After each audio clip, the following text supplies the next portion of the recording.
اعوذ باللہ من الشیطان الرجیم، بسم اللہ الرحمن الرحیم۔ محترم ناظرین، السلام علیکم۔ اللہ تعالیٰ ان 5 لوگوں پر بیماری اور مصیبت کیوں بھیجتا ہے؟ انسان کی طرف سے کیے جانے والے گناہ اور نافرمانیاں، چاہے یہ گناہ کفر کی حد تک ہو یا پھر عام گناہ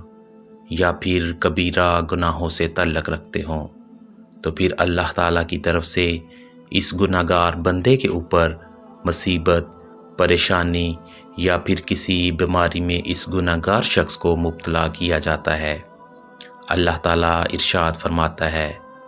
آپ کو کوئی بھی نقصان پہنچے تو یہ تمہاری اپنی وجہ سے ہے۔ اسی طرح اللہ تعالیٰ نے اور مقام پر فرمایا، اور تمہیں جو بھی مصیبت پہنچے تو وہ تمہارے اپنے اعمال کی وجہ سے ہے۔ ناظرین، اللہ تعالیٰ تو اتنا رحیم و کریم ہے کہ اللہ تعالیٰ انسان کے بہت سے ایسے گناہوں کو معاف فرما دیتا ہے۔ جب ہم دعائیں مانگتے ہیں تو ہم یہ سوچتے رہتے ہیں کہ اللہ تعالیٰ ہماری دعائیں جلدی قبول کیوں نہیں کر رہا۔ تو اس انسان کو بس اتنا سوچنا چاہیے کہ اگر وہ کوئی گناہ کرتا ہے تو اسے یہ بھی سوچنا چاہیے کہ اللہ تعالیٰ اس کے گناہ کرنے پر فوری طور پر اسے سزا کیوں نہیں دیتا۔ اللہ تعالیٰ بہتر جانتا ہے کہ کس کو کب اور کیا دینا ہے، کیونکہ اللہ تعالیٰ 70 ماؤں سے بھی زیادہ اپنے بندوں سے محبت کرتا ہے، اور انسان اتنا ناشکرا ہے، اتنی نمازیں چھوڑتا ہے، ایسے ایسے کام کرتا ہے کہ جس کو بیان کرنے میں بھی شرم آتی ہے۔ اس کے باوجود بھی اللہ تعالیٰ اس انسان کو رزق دیتا ہے، نعمتیں دیتا ہے، اس کے گناہوں کو معاف کرتا ہے، لیکن انسان جب پوری طرح سے ناشکرا ہو جاتا ہے، پوری طرح سے گناہ گار ہو جاتا ہے، کوئی اس کے اوپر ڈر اور خوف اللہ تعالیٰ کا نہیں ہوتا، تو پھر اللہ تعالیٰ بھی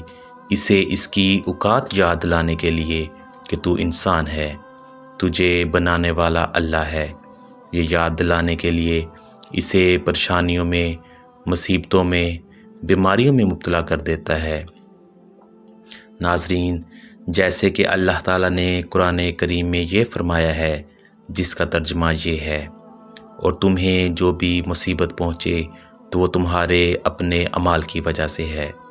اللہ بہت سے گناہوں کو معاف فرما دیتا ہے۔ حضرت حسن رضی اللہ تعالیٰ عنہ سے روایت ہے کہ جب یہ آیت نازل ہوئی تو پیارے نبی حضرت محمد صلی اللہ علیہ وآلہ وسلم نے ارشاد فرمایا کہ قسم ہے اس ذات کی جس کے قبضے میں میری جان ہے، جس شخص کو کسی لکڑی سے کوئی خراش لگتی ہے یا کوئی رگ دھڑکتی ہے، یہ سب اس کو اس کے گناہوں کی وجہ سے ہوتا ہے، اور ہر گناہ کی سزا اللہ تعالیٰ نہیں دیتا، بلکہ جو گناہ اللہ تعالیٰ معاف کر دیتا ہے وہ ان سے بہت زیادہ ہے جن پر کوئی سزا دی جاتی ہے۔ علماء کرام اس آیت کے بارے میں فرماتے ہیں کہ یہ آیت ان لوگوں کے لیے مخصوص ہے جن سے گناہ سرزد ہو سکتے ہیں، انبیاء علیہم السلام جو گناہوں سے معصوم ہیں، یا نابالغ بچے یا پاگل جن سے کوئی گناہ نہیں ہوتا، ان کو جو تکلیف اور مصیبت پہنچتی ہے وہ اس حکم میں داخل نہیں۔ اس کے دوسرے اسباب اور حکمتیں ہوتی ہیں، اور در حقیقت ان حکمتوں کا احاطہ انسان نہیں کر سکتا۔ سیدنا انس بن مالک رضی اللہ تعالیٰ عنہ بیان کرتے ہیں کہ رسول اللہ صلی اللہ علیہ وآلہ وسلم نے فرمایا، یقیناً جب اللہ تعالیٰ کسی بندے سے محبت فرماتا ہے یا پھر اسے گناہوں سے پاک صاف کرنا چاہتا ہے تو اس کو آزمائش میں ڈال دیتا ہے۔ دوسرا سبب یہ ہوتا ہے کہ اللہ تعالیٰ اپنے صابر اور مومن بندوں کے درجات بلند کرنا چاہتا ہے، چنانچہ اللہ تعالیٰ اسے مصیبت میں مبتلا کرتا ہے تاکہ وہ اللہ تعالیٰ کی آزمائش پر راضی ہو اور صبر کرے۔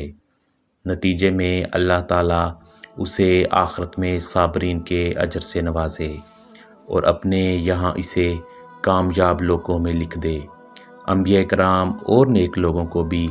آخری دم تک مصیبتوں کا سامنا رہا۔ اللہ تعالیٰ نے ان کے لیے ان مصیبتوں کو جنت میں بلند درجات کرنے کا ذریعہ بنایا۔ یہی وجہ ہے کہ ایک صحیح حدیث میں ہے کہ نبی کریم صلی اللہ علیہ وآلہ وسلم نے فرمایا، جب انسان کے لیے اللہ تعالیٰ یہاں کوئی ایسا درجہ مختص ہو جسے پانے کے لیے انسان کے اعمال کافی ہوں، تو اللہ تعالیٰ اس کو جسم، مال یا اولاد کی مصیبتوں میں مبتلا کر دیتا ہے۔ حضرت عائشہ صدیقہ رضی اللہ تعالیٰ عنہا سے روایت ہے کہ نبی کریم صلی اللہ علیہ وآلہ وسلم نے فرمایا، کسی بھی مسلمان کو کوئی بھی کانٹا یا پھر اس سے بڑی تکلیف پہنچے، اللہ تعالیٰ اس کے بدلے میں اس کا درجہ بلند فرما دیتا ہے یا پھر اس کے گناہ مٹا دیتا ہے۔ اسی طرح حضرت انس بن مالک رضی اللہ تعالیٰ عنہ سے مروی ہے کہ نبی کریم صلی اللہ علیہ وآلہ وسلم نے فرمایا، جتنی آزمائش کڑی ہوگی اجر بھی اتنا ہی عظیم ہوگا۔ اللہ تعالیٰ جب کسی قوم سے محبت کرتا ہے تو ان کی آزمائش فرماتا ہے، چنانچہ جو اللہ تعالیٰ کی آزمائشوں پر راضی ہو جائے تو اللہ تعالیٰ اس سے راضی ہو جاتا ہے، اور جو کوئی اللہ تعالیٰ کی آزمائشوں پر ناراضگی کا اظہار کرے اس کے اوپر بھی اللہ تعالیٰ کی طرف سے ناراضگی ہوتی ہے۔ ناظرین، جیسا کہ آپ کو دیکھنے کو ملا ہے کہ جسے اللہ تعالیٰ مصیبتوں میں مبتلا کر دے اور وہ اس پر صبر اور شکر کرے تو اللہ تعالیٰ اس کے گناہ معاف کر دیتا ہے اور اس کے درجات بلند کر دیتا ہے اور اسے صابرین کے اجر سے بھی نوازتا ہے۔ یہ بات بھی قابل غور ہے کہ دنیاوی سزا اور اخروی سزا ملتی جلتی ہوتی ہے، جدا نہیں ہوتی۔ جیسا کہ سعد بن ابی وقاص رضی اللہ تعالیٰ عنہ کہتے ہیں کہ میں نے عرض کیا، یا رسول اللہ صلی اللہ علیہ وآلہ وسلم، کن لوگوں کی آزمائشیں سخت ہوتی ہیں؟ تو آپ صلی اللہ علیہ وآلہ وسلم نے فرمایا، انبیاء کرام کی۔ جو بھی شخص انبیاء کرام کے نقش قدم پر چلنے والا ہوگا انہیں اسی قدر آزمائش میں ڈالا جائے گا۔ چنانچہ ایک آدمی کو اس کی دینداری کے حساب سے ہی آزمایا جاتا ہے، جتنی دینداری ٹھوس ہوگی آزمائش بھی اتنی ہی سخت ہوگی، اور اس کے دینی حالات پتلے ہوں گے تو اس کی آزمائش بھی کم ہوگی، تاکہ آزمائشیں انسان کے گناہوں کو مکمل طور پر مٹا دیتی ہے اور انسان زمین پر چلتا پھرتا ہے اور اس پر کوئی گناہ باقی نہیں ہوتا۔ حضرت ابراہیم بن ادم رحمۃ اللہ علیہ جس وقت سخت اندھیری اور بادلوں کے بدلتے ہوئے رنگ دیکھتے تو یہ کہتے، یہ سب میرے گناہوں کی وجہ سے ہے، اگر میں یہاں سے چلا جاؤں تو تمہیں اس سے کوئی نقصان نہیں پہنچے گا۔ جب حضرت ابراہیم بن ادم رحمۃ اللہ تعالیٰ علیہ کا یہ حال تھا تو ہماری کیا حالت ہونی چاہیے؟ ابو موسیٰ رضی اللہ تعالیٰ عنہ فرماتے ہیں کہ رسول اللہ صلی اللہ علیہ وآلہ وسلم نے فرمایا کہ بندے کو جو کوئی ملکی یا سخت مصیبت پیش آتی ہے تو اس کے گناہوں کا نتیجہ ہوتا ہے اور بہت سے گناہوں کو معاف فرما دیتے ہیں۔ حدیث مبارکہ میں ہے، حضرت عبداللہ بن عمر رضی اللہ تعالیٰ عنہ فرماتے ہیں کہ رسول اللہ صلی اللہ علیہ وآلہ وسلم ہماری طرف متوجہ ہوئے اور فرمایا، اے جماعتی مہاجرین، 5 چیزوں میں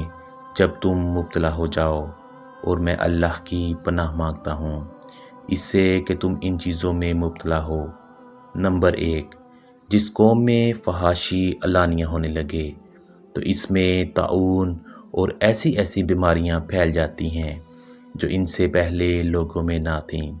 نمبر 2، اور جو قوم ناپ تول میں کمی کرتی ہو تو وہ قحط، مصائب